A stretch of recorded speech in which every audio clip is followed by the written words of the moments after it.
with your partner and have the best New Year's resolution ability you've ever had in your entire life, all with one simple tool, and you don't even have to go to the gym to do it. Hey everybody, this is Rano and Sierra with Life Stylize, and we're here to give you some more fun tips for pleasure, loving, living, fun, feel-good life. So Happy New Year, right? Happy New Year. Oh my gosh, we are on the precipice of the end of 2014. I can't believe it. It seems like every year at this time, it seems so far away to the end of the year, and then all of a sudden summer's here, and then I'm like, oh wow, I can't believe it's summer, and then all of a sudden snow is on the ground again, or depending on where we're at in the world, like it's a different season. And my mom's like, what do you guys want for Christmas? And I'm like, well, I don't know. But it seems like it's so quick every time. It does seem like so quick. And in fact, the tool that we're going to teach you today will help with that quickening, because what it helps you do is it helps you digest and appreciate the moments of life that are so easy to step over, they're so easy to forget, that are so easy to just take for granted. And so often, we live in a society that is very pleasure-starved, and we're way more focused often on the things we didn't get done versus the things that we did get done, or the enjoyable moments that happen throughout the day, even on the crappiest day ever, right? Yeah.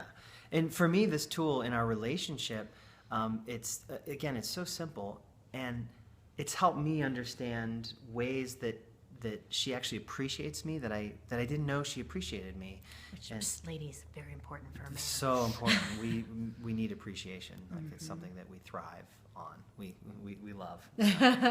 Yeah, this tool has really transcended and transformed a lot in our relationship, because we work together, and so it's so easy to take things for granted. It's so easy to get used to all the little amazing things that he does throughout the day, and without telling him, which is, again, P.S., man training.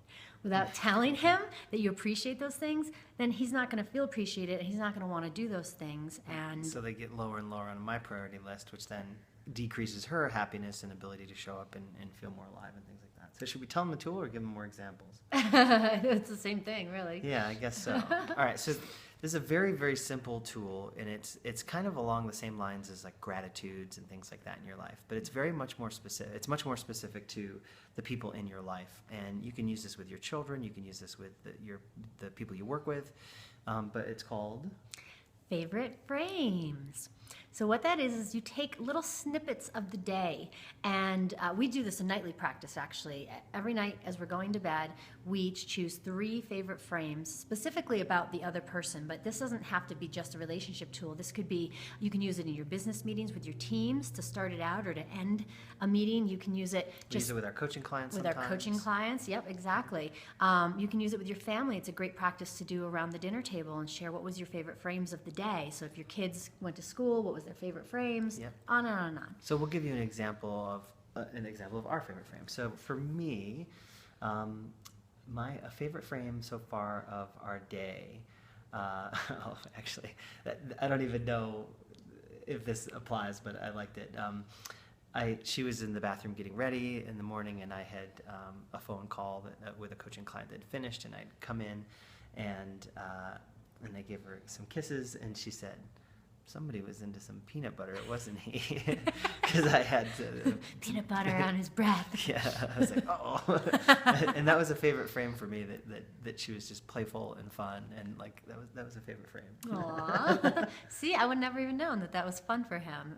So one of my favorite frames was, I think when the alarm went off and you rolled over and you just snugged me up, and even though I knew we needed to get up and I thought you'd just jump right out of bed, you gave us that extra few minutes in bed. So I loved it. Yeah, that's great. Awesome. That's a good favorite frame. So we could go on, and they don't have to be anything of huge relevance or anything. Just they're the feel-good moments throughout your day, right? And when you get into the practice of focusing on the feel-good moments throughout your day, you're going to start to feel better in general.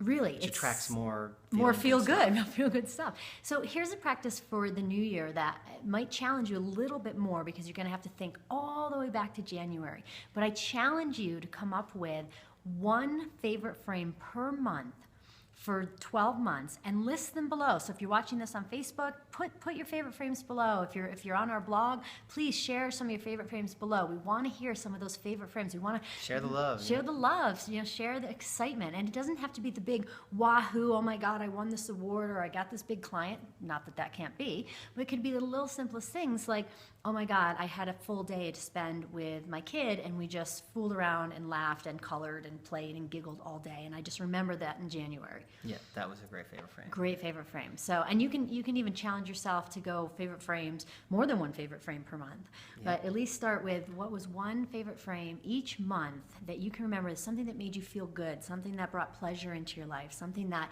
you easily, because you're going to remember it, just was something you want to remember and celebrate.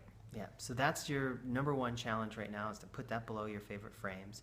And for a daily life practice, what we recommend is that every time before we go to bed at night, and we got this from another coach, client and colleague of ours, and they got it from somebody else, like it's well known. Mm-hmm. But if you're listening to this, it may not be well known to you. But every night before we go to bed, we just say favorite frames, and usually it's right about before we fall asleep, and we're like, oh, right.